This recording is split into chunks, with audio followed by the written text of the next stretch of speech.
All right, here we are again. Um, so I want to start with a story from many a moon ago now. This was when I first got an Xbox 360. So dating myself a little bit here. That was when it first came out. I was around, and I got one of these bad boys, and I absolutely loved it. And I think to this day, people still look back on the Xbox 360 as this kind of perfect intersection of almost next gen graphics, but still with a strong emphasis on game design. It was sort of before everything got so expensive and there was such an emphasis on glossiness that things started to degenerate into, microtransactions and cutscenes over gameplay and stuff. So the graphics were pretty good, but they were not great, right? By modern standards, anyway. And I remember I was playing The Elder Scrolls 4 Oblivion, which is one of my all-time favorites. And my dad walked by, and he's a bit older, even for a dad of someone around my age. But he said, "Whoa, is that a movie? Are you playing a game or are you watching a movie?" And it was very like he was legitimately asking that, at least as I recall. It was not like he wasn't being disingenuous, like he wasn't taking the piss out of the graphics. He was really taken aback, and I was taken aback by the graphics as well. But I was certainly not taken aback to the degree that I had any conception that it was like a real thing that I was looking at. And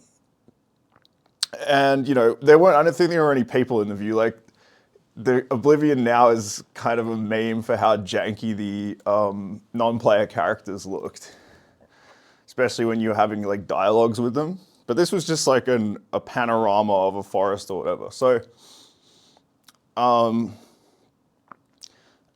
but I remember having that really keen sense, like, oh, he hasn't been raised with this, so he doesn't have a discerning eye for it. So the reason I open up with that story is because I just watched a YouTube video by a guy called Devin Nash, who is he's a marketing guy. He's fun. I like his videos. He's one of these AI sensationalists. So for years he's been saying, look, guys, AI is going to change the whole game. It's going to take everybody's jobs. It's going to get so good, like we're not going to be able to tell the difference between X, Y, and Z. Maybe some people can already see where I'm going with this. And he upplays it as opposed to downplays it. The reason I say that is because it seems like that's what everybody's doing with AI, is they're either downplaying it or they're upplaying it, and they're kind of making it out to be like this huge mega thing, and then other people are like, oh, it's nothing, like it's just a phase, it's just a bubble or whatever. And that, that's fine, and that's if to have a balanced perspective on anything, to neither overthink it nor underthink it, neither overestimate it nor underestimate it, is actually miraculous when you think about it. To be right on the line where you have the correct appraisal of anything. A brilliant mind is capable of doing that, at least occasionally, but there's no reason why it should be. Like it's quite, it requires extra computational competence, right? That's not something a computer can really do, interestingly. Controversial opinion, but anyway, he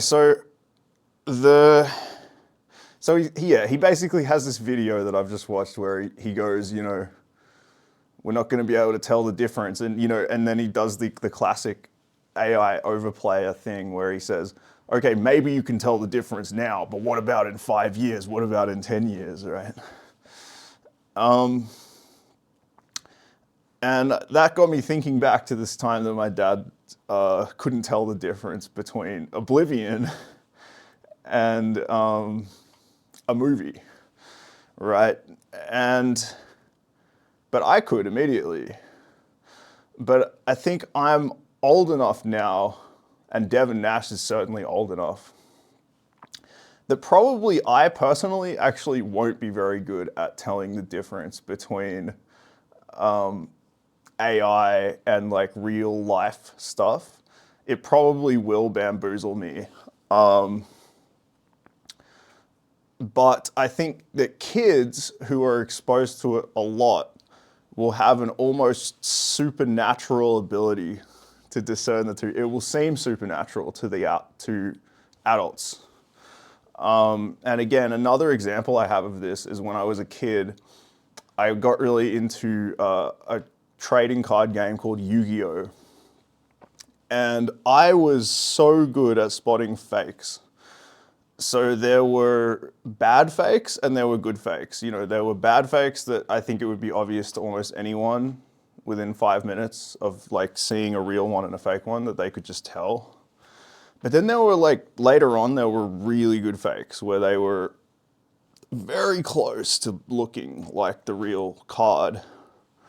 But for me, who had been discerning for a long time, I could immediately tell. I just went, that's a fake for sure, 100%. Even though it's only 0.5% different than the real thing, I was 100% sure that it was a fake. So I think that kids are going to be that way. I'm interested to kind of see that because I'm not really a down player or an up player. I think I lean towards playing it up because I'm a little bit of a sensationalist, and I think that's why a lot of people like to play up the AI thing. Number one, because it causes a bit of a stir, but also I do think it's wise to lean into it. And I think people who are